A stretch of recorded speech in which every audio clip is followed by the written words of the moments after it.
कांग्रेस का तीसरा हथकंडा है, जब पकड़े जाओ तो अपनी करतूतों का ठीकरा दूसरों के सर पर फोड़ दो। हर चुनाव से पहले कांग्रेस के लोग बड़े बड़े झूठे वादे करने में एक्सपर्ट हो गए हैं। यहां कर्नाटका में भी कांग्रेस ने यही किया और अब सरकार बनने के बाद कांग्रेस फिर झूठ पर झूठ, झूठ पर झूठ, झूठ पर झूठ बोले जा रही है। कभी वो केंद्र को जिम्मेदार बता रही है, कभी मोदी पर आरोप लगा रही है, तो कभी दूसरी पार्टियों पर अपनी नाकामी का ठीकरा फोड़ रही है। क्योंकि कांग्रेस की मंशा कभी लोगों की भलाई करने की नहीं होती। कांग्रेस का केवल एक ही इरादा होता है, लोगों को लूटना, अपनी जेब भरना।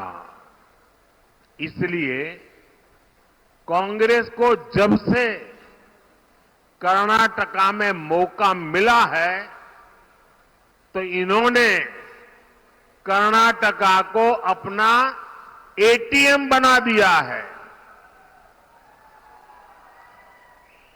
यहां इनकी लूट इतनी बढ़ गई है कि सरकार चलाने के लिए पैसे तक नहीं बचे और इस लूट में भागीदार बनने की होड़ मची हुई है।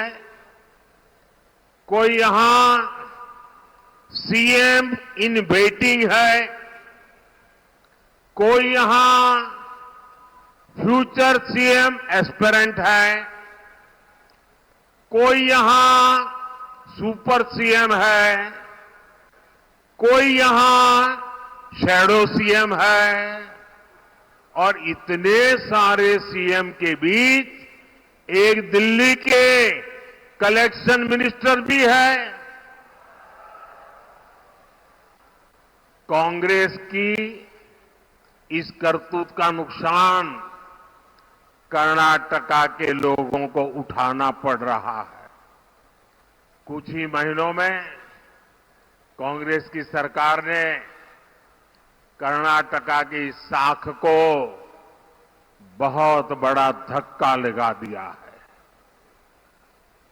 मैं कांग्रेस के प्रति कर्नाटका के लोगों का आक्रोश देख रहा हूं, उनका गुस्सा समझ रहा हूं।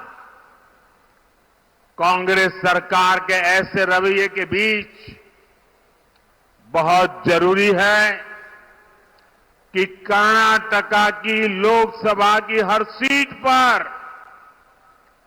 बीजेपी एनडीए को विजय मिले।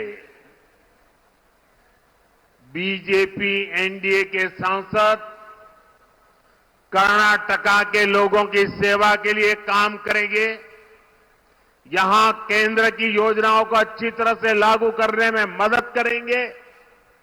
साथियों, कल मुंबई में शिवाजी मैदान में इंडिया अलायंस की तरफ से एक खुला ऐलान किया गया है।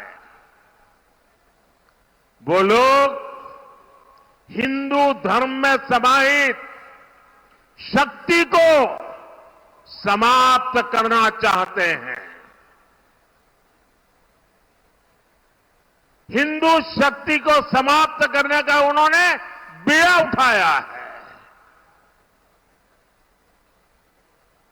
हिंदू समाज जिसे शक्ति मानता है, उस शक्ति के विनाश का उन्होंने ऐलान कर दिया है। अगर शक्ति के विनाश का उनका ऐलान है तो शक्ति की उपासना का हमारा भी ऐलान है। मैं जब सार्वजनिक जीवन में आया, जब मैंने अपने समय का पल पल और शरीर का कण कण लोगों की सेवा के लिए समर्पित करने का संकल्प लिया, तो मुझे इसी शक्ति ने ऊर्जा दी। आज भी मैं शक्ति की उपासना करता हूं। देश के कोटि कोटि लोग हिंदू धर्म की शक्ति के उपासक हैं, और मैं तो हैरान हूं। कल शिवाजी पार्क में शक्ति के विनाश का ऐलान हो रहा है।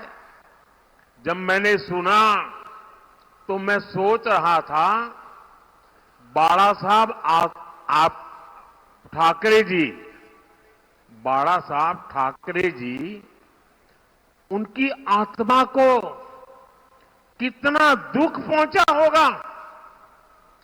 शिवाजी पार्क में शक्ति का विनाश करने का ऐलान किया जाए, वो भी शिवाजी पार्क में, और उस भूमि पर जहां का बच्चा बच्चा जन्म से जय भवानी जय शिवाजी का मंत्र लेकर के बड़ा होता है। छत्रपति शिवाजी महाराज तुळजा भवानी से आशीर्वाद लेकर के हिंदवी स्वराज की स्थापना के लिए निकल पड़े थे। वे शक्ति के उपासक थे, और उसी शिवाजी पार्क में शक्ति के विनाश का ऐलान किया जाता है। और कौन लोग मंच पर बैठे थे, पता नहीं बाला साहब की आत्मा को क्या होता होगा।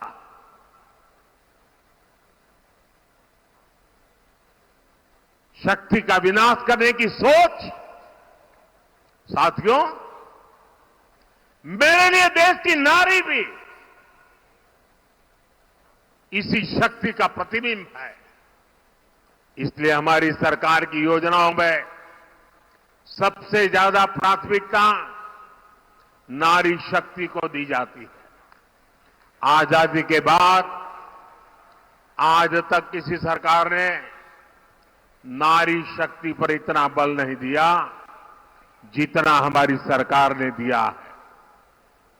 और इसलिए ही जब चंद्रयान वहां पहुंचा जहां कोई नहीं पहुंचा था, तो हमने उस स्थान को शिव शक्ति पॉइंट का नाम दिया। कई पॉलिटिकल जानकार कहते रहे हैं कि नारी शक्ति मोदी की साइलेंट वोटर है, लेकिन मेरे लिए